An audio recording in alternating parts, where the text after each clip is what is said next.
या सीझनमध्ये मिळणाऱ्या करमलांपासून म्हणजेच स्टार फ्रूट्सपासून जाम बनवला आहे. मस्त झाला आहे जाम. कसा बनवला आहे हे मी तुम्हाला सांगणार आहे. तर हा पूर्ण व्हिडिओ बघा. मला खात्री आहे तुम्हालासुद्धा असा जाम बनवण्याचा मोह होणारच. अतिशय सुंदर लागतो. आपण ब्रेडबरोबर पोळीबरोबर खाऊ शकतो किंवा स्वीट म्हणूनसुद्धा ताटात वाढता येतो. पण रेसिपी दाखवण्या अगोदर एक तुम्हाला रिक्वेस्ट आहे. या चॅनेलवर तुम्ही पहिल्यांदाच आला असाल तर चॅनेलला नक्की सबस्क्राईब करा.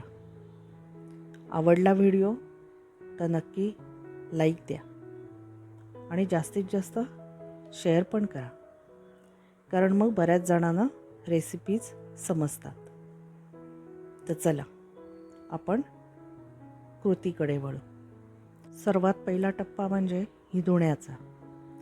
स्टार फ्रूट्स धुवायची म्हणजे याला 5 कंगोरे असतात आणि त्या 5ही कंगोऱ्यांना व्यवस्थित धुवून घ्यावं लागतं. कारण याच्यावर धूळ असू शकते, पानांचा कचरा असू शकतो किंवा दुसरं काहीही त्यावर चिकटलेलं असू शकतं. तर यामुळे त्याचे 5ही कंगोरे व्यवस्थित बोटाने आपण स्वच्छ करून घ्यायचे. त्यानंतर थोडे कोरडं करायचं आणि मग ही फळं चिरायला घ्यायची. जाम, लोणचं यासारखे जे काही दिवस ठेवण्याचे पदार्थ आहेत त्यासाठी फळं कोरडी करून घ्यायची आणि आपले हात पण कोरडे करून घ्यायचे आणि नंतरच आपल्याला ही कृती करायची. तर या करमळाच्या बाकीच्याही रेसिपीज मी चॅनेलवर अपलोड केलेल्या आहेत, त्याही बघून घ्या. तुम्हाला त्या पण नक्की आवडतील. याचं सरबत आहे, मुरांबा आहे, लोणची आहेत. तर हे सगळे व्हिडिओज चॅनेलवर आहेत. तर जाम बनवण्यासाठी पिकलेली फळं घ्यायची आहेत. व्यवस्थित पूर्ण पिकलेली फळं घ्यायची आहेत, म्हणजे ह्याचा जाम चांगला होतो. ही पूर्ण पिकलेली फळं जी आहेत ही अतिशय नाजूक झालेली असतात, त्यामुळे नाजूक हातानेच काम करायचं आहे. त्याचे 5ही कंगोरे जे आहेत त्याच्या साईड्स आपल्याला काढून घ्यायचे आहेत आणि देठाकडचा भाग, फुलाकडचा भाग हे दोन्ही भाग काढून घ्यायचे आहेत टोकाचे.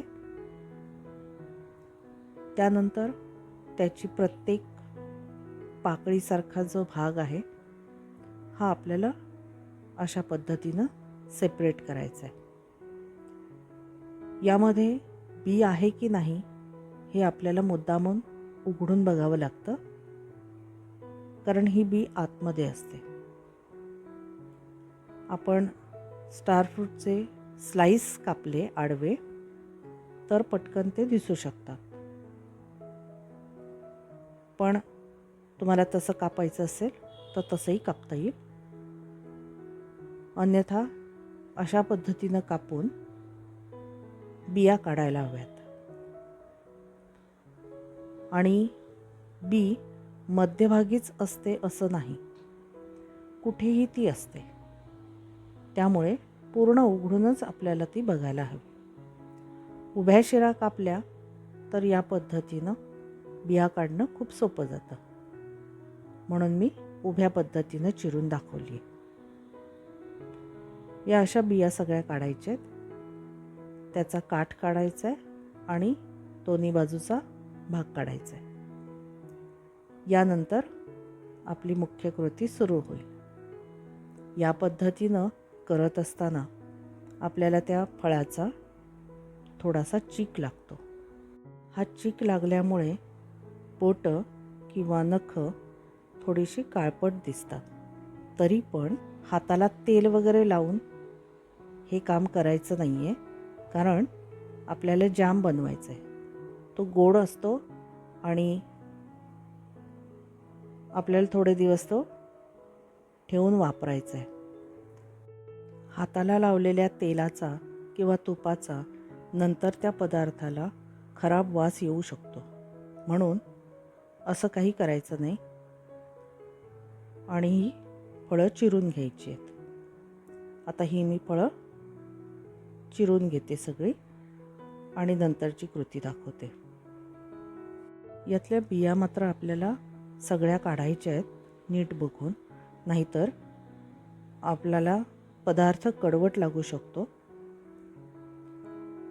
ही करमळं कोकण, गोवा आणि खाली दक्षिणेकडे खूप प्रमाणात मिळतात. आणि कैरीसारखेच आपण याचे विविध प्रकारे पदार्थ बनवून खाऊ शकतो. काही पदार्थ असेच 3-4 महिन्यांसाठी टिकवून पण आपल्याला खाता येतील. यामध्ये सी विटॅमिन असल्यामुळे आपल्याला उन्हाळ्याच्या दिवसांमध्ये करमळापासून खूप फायदा होतो. आणि म्हणूनच रोज जरी आपण हे खाल्लं तरी खूप छान आहे. तर या पद्धतीनं मी हे चिरून घेतलेले आहेत. सगळ्या बिया वगैरे काढलेल्या आहेत.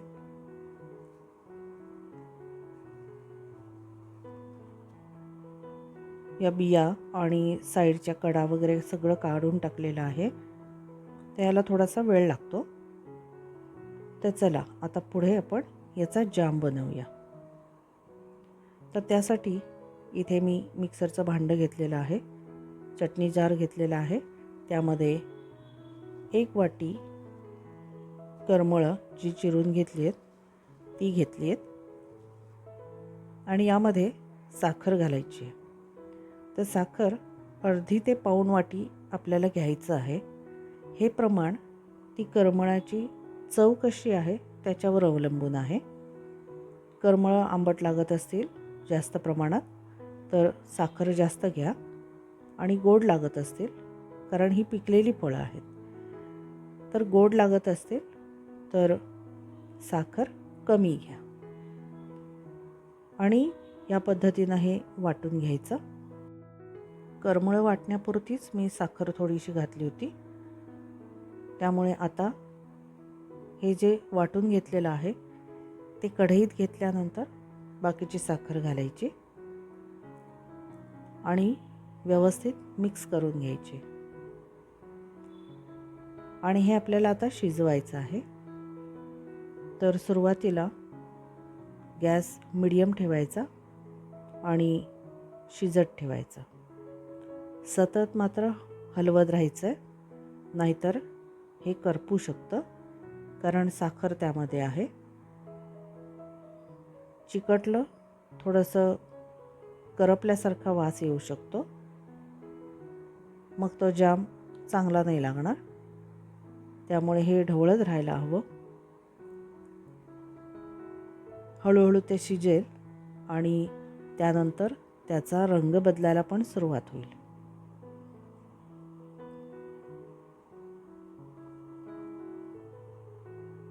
तुम्हाला यामध्ये जर दालचिनीचा वास आवडत असेल तर दालचिनीचा एखादा तुकडा घालू शकता, म्हणजे शिजत असतानाच दालचिनीचा स्वाद त्या जामला लागेल. तर हे आता शिजवून घ्यायचं. हळूहळू यातली साखर विरघळते आहे, पण आपल्याला याचा कुठच्याही प्रकारचा पाक तयार करायचा नाही आहे.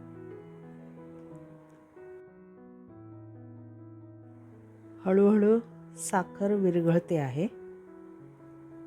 आणि आपल्याला हे सतत ढवळत राहायचं आहे.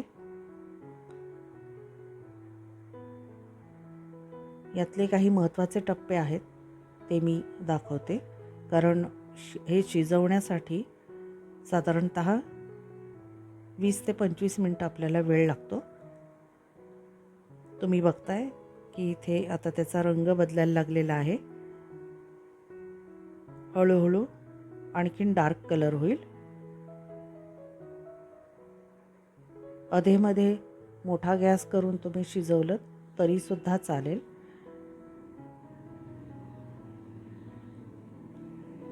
आता हे बऱ्यापैकी तयार व्हायला आलेलं आहे. कढईतून हे मिश्रण सुटायला लागेल त्यावेळेला समजायचं की आपला जाम तयार झाला आहे. किंवा ताटलीमध्ये घेऊन बघायचं. ताटलीमध्ये जर 2 थेंब आपण टाकले तर ते ओघळत नसतील किंवा पसरत नसतील तर हा जाम तयार झाला आहे असं समजायचं. यामध्ये साखर घालून जेव्हा आपण शिजत ठेवतो त्याच वेळेला दालचिनीचा एखादा तुकडा आणि 4-5 अखंड वेलची तुम्ही घालू शकता. हे पूर्ण शिजल्यानंतर दालचिनीचा तुकडा आणि वेलची काढून टाकायचं. मी इथे दालचिनी वापरलेली नाही आहे, पण यात आता मी वेलची पावडर घालणार आहे. वेलची भाजून मिक्सरमध्ये बारीक दळून घेतलेली आहे. ही अशी वेलची पावडर घालायची आणि आता गॅस बंद करायचा. आपला जाम तयार झालेला आहे. म्हणजे हा आपण थंड करून बरणीमध्ये भरून ठेवायचा. फ्रीजमध्ये ठेवलात तरी चालेल, बाहेर ठेवलात तरी पण चालेल. जाम थोडासाच केलेला असेल आणि घरात मुलं असतील, गोड खाणारी माणसं असतील तर हा जाम 2-4 महिने फ्रीजमध्ये काय बाहेर काय कुठेही टिकू शकत नाही.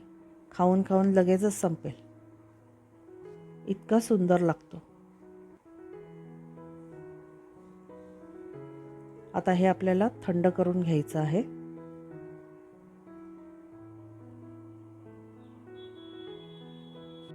या पद्धतीनं तुम्ही सुद्धा घरी जाम बनवा आणि उन्हाळ्याच्या सुट्टीत सगळ्यांनी मिळून एन्जॉय करा. घरी बनवायचा असेल जाम तर फक्त 3 घटक लागतात, बाकी काहीही लागत नाही. आणि वेळेचं म्हणाल तर तासाभरात हा जाम पूर्णपणे तयार होऊ शकतो. कारण करमळं धुण्यापासून जाम तयार होण्यापर्यंतचा वेळ म्हटला तर तासभर वेळ लागेल. एखाद्या सुट्टीच्या दिवशी करून हा तुम्ही एन्जॉय करू शकता. करमळाच्या मी आणखीनही काही रेसिपीज शेअर करणार आहे. त्यामुळे या चॅनेलला सबस्क्राईब करून बेल आयकॉनवर क्लिक करा. म्हणजे प्रत्येक व्हिडिओचं नोटिफिकेशन लगेच तुम्हाला मिळेल आणि तुम्ही लगेच व्हिडिओ बघू शकता.